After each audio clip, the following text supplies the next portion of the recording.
ಹಿಂದೆ ರಾವಣ ತಾನು ವಂದಿಸದೆ ಗಜಮುಖನ ನಿಂದು ತಪವನು ಕೈದು ವರ ಪಡೆಯಲು.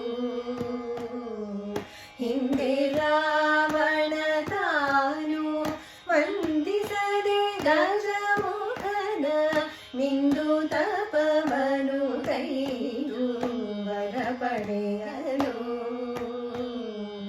ಒಂದು ನಿಮಿಷದಿ ಬಂದು ವಿಘ್ನವನ್ನು ಆಚರಿಸಿ, ಒಂದು ನಿಮಿಷದಿ ಬಂದು ವಿಘ್ನವನ್ನು ಆಚರಿಸಿ, ತನ್ನ ವರಗಳನ್ನೆಲ್ಲ